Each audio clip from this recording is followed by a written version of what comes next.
Hello, je m'appelle Laurent Pascal Diémé. On va voir ensemble aujourd'hui comment faire la jointure de table avec le logiciel QGIS sur la base de données dont on dispose. Ici, on a la répartition des classes d'âge à l'échelle régionale au Sénégal. Nous voulons le joindre avec un fichier dont on dispose là. Donc, on va ajouter une couche qui est ici une couche vectorielle. Donc, on va essayer d'amener le fichier qui est là. On a les régions à l'échelle du Sénégal. On ajoute le fichier. En ouvrant la table attributaire, on vérifie, on voit que là, on a les noms des régions. Et nous voulons joindre, utiliser ce champ pour faire la jointure. De ce fait, on va devoir changer le nom là en nom règle pour pouvoir faire la jointure. Ensuite, on exporte le fichier au format CSV, et le format CSV qui est là, et on enregistre, on ferme.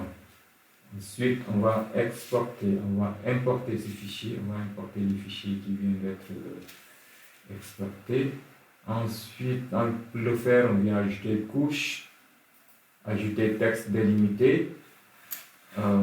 Ensuite, on charge le fichier CSV qu'on vient d'exporter. Et là, indiquer ici qu'on travaille à délimiter personnalisé et cocher, surtout c'est important, cocher point et virgule. Ensuite, au niveau du champ des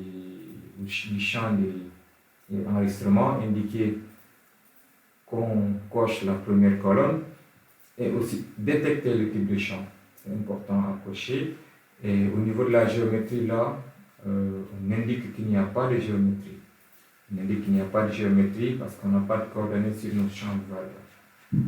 Donc ici, c'est bon, on peut ajouter et on vérifie de quoi il s'agit. On voit que le fichier a été très bien importé. Et là, on va pouvoir faire la jointure. Donc on fait propriété, on va dans jointure, on ajoute. Et on voit déjà que le logiciel a téléchargé, a bien chargé le fichier CSV.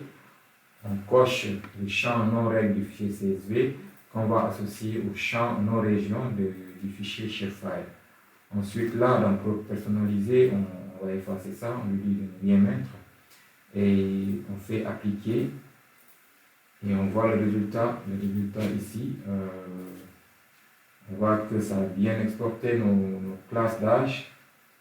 Et on va pouvoir maintenant faire une exportation pour pouvoir avoir un fichier formel combinant les champs de la table attributaire et le champ du fichier Excel. Donc ici, on va le renommer en disant région juin, par exemple. Vous pouvez donner n'importe quel autre nom que vous voulez.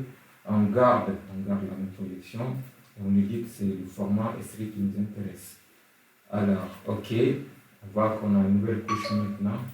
Et là, on va pouvoir vérifier de quoi il s'agit.